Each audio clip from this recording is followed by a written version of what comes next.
Bank Police got manager's the call bad to judgment a gets busy U.S. bank branch sued. in Columbia Heights last year. A call for a fraudulent check and a suspect posing a threat. How's it going?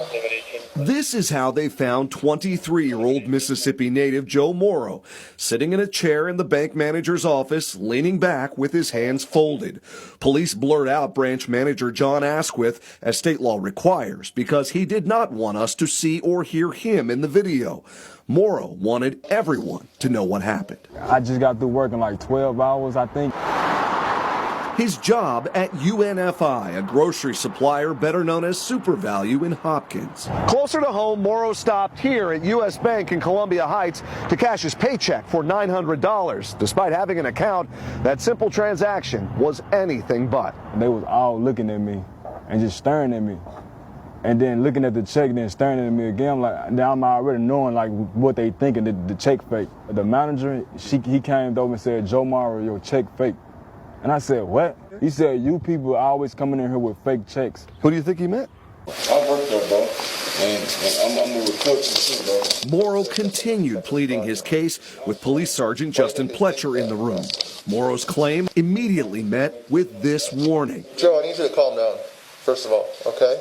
Don't say anything stupid because you're just going to get arrested for it, all right? Still sitting in the chair as the sergeant held his ID and his check, Morrow insisted it was the bank who owed him an explanation. They called me in front of everybody talking about this is a fake check. That ain't a fake check. I work there. We could confirm that. 2 minutes later, What's his name? Joe. a second officer arrives and the bank manager asked police to take Morrow to an adjacent office. The manager told the officer, like, "Can you get him out of my office? He might touch anything on my desk." I'm like, what? That's when I got super mad. Like, what? I'm gonna touch something on your desk. Joe. That anger only visible for a second. Joe, let's go over there, man. When he complies with officers' orders and stands up. Okay, let's handcuff him. A split second, Morrow says he'll never forget. And like, definitely when I got handcuffed and stuff, everybody looking like, when I'm coming out of his office, I was handcuffed, so people looking. How did that make you feel? Like crazy, like I'm a criminal or something, like I'm doing like something bad, like I actually came here with a fake check. In his report, the sergeant later wrote that Morrow flexed at John, the bank manager, in a threatening manner. I didn't threaten him, I got up. Do you have anything on you that could hurt, harm, hopefully in any way? Still handcuffed, Morrow offered more evidence of his innocence. I got the check stub and said what day it started and all that, and how many hours I worked, all that. I could have came to here and showed them that. According to the police report, the bank manager said he'd received a lot of fraudulent checks using the UNFI logo. Morrow says the manager claimed he already called the company and confirmed the check was fake. So, who do we need to call? But this body camera video shows the bank manager did not actually make that critical call until after Morrow was already in handcuffs. So, it's a real, the check number's real. Morrow's employer confirmed the check was in fact real. There's no question in my man if he'd been,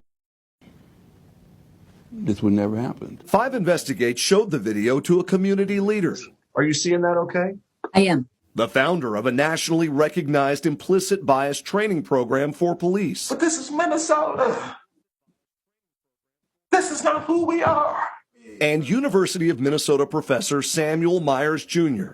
In 2015, he authored this study of discriminatory practices at banks in the Twin Cities, and he's focused on racial disparities in financial transactions for 35 years. I wish I could say that this was abolition.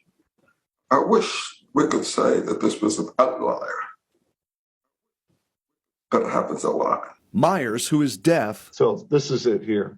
watched the body camera video with us over Zoom with the assistance of captioning. We as people are aware that these things happen at banks, at grocery stores, at supermarkets. This is a classic example of instances where things escalated beyond what they needed to escalate to. Okay, Joe, let's get these cuffs off. But Morrow's ordeal did not end when the handcuffs came off. Joe, can I talk to you man to man real quick? For more than 10 minutes, Morrow remained in this office. They're making fake checks with that logo on it, right? Sergeant Pletcher did most of the talking. So what the branch manager has to do is call and make sure it's a good check. I need you to stay calm for that, okay? Because when you start acting like this, it makes you look even guilty. Yeah, not this. No, I know. I'm saying, but when you start getting upset and irate, it makes you look guilty. Why are you acting guilty? And so the question is, what is acting guilty? Tell me, what is acting guilty? I'm sorry, but this is who I am. You blame me here for creating the right that he feels. Don't do anything stupid. It was another part of this exchange Are you kidding? that struck a nerve with Tyrone Terrell. So play calm, play cool, and wait for you to be validated.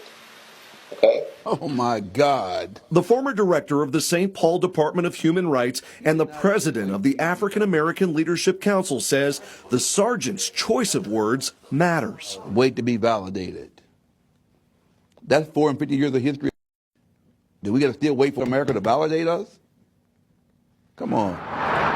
Columbia Heights police declined our request for an interview, but in a statement, Chief Lenny Austin said his department reviewed the incident and found the officers' actions were reasonable and they conducted themselves professionally. And if you feel it's a race thing, okay, handle it different. Sergeant Fletcher wouldn't go on the record with us, but still sent us links to network news programs. Fletcher is not talking about this video that few have seen until now. There are going to be plenty of people, I imagine, who will say this officer acted admirably. Was the flinching, so-called flinching, visible in the video?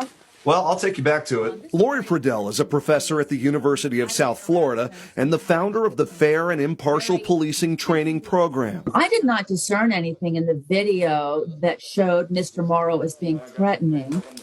Maybe they saw things that I did not see, or maybe this could be related to one of the implicit associations that's well documented in the research. And that research shows that many of us see more threat in people of color. Friedel commended the sergeant for doing what she called a debrief with Morrow and advising him that he could file a complaint against the bank. This is very important in policing. You know, when you've had an interaction, sometimes it can be very tension reducing to sit down with the person and say, okay, this is what was going on. But that tension still apparent a year later. No, I'm a little nervous with the cameras, but yeah. When Morrow sat down with us for this interview. By that time, his lawyer had sent 2 letters to U.S. Bank demanding a settlement and an explanation. They've never taken any accountability. They've never truly apologized to Mr. Morrow. In October, U.S. Bank declined our request to interview manager Asquith or anyone else with the bank, and instead sent us this statement saying U.S. Bank is committed to fairness toward everyone we serve, regardless of, adding, we dispute the facts as they're being portrayed to you. 2 weeks later, the bank quietly reached an undisclosed settlement, meaning no one with U.S. Bank or Morrow can ever talk about what happened here again. Hey, Joe, man. I'm sorry you had to go through this, man. Any additional apology, now confidential. Keep working hard. Again, what's almost lost in all of this is that Joe Morrow was already a customer with U.S. Bank, says he had an account there. We reached back out to U.S. Bank one more time, and last week a spokesperson added that the bank's own internal investigation found nothing to indicate that Morrow was a factor in the service he received. Of course, as you heard, lawyers, experts, and advocates are not convinced. They say this is part of what's been called banking while black.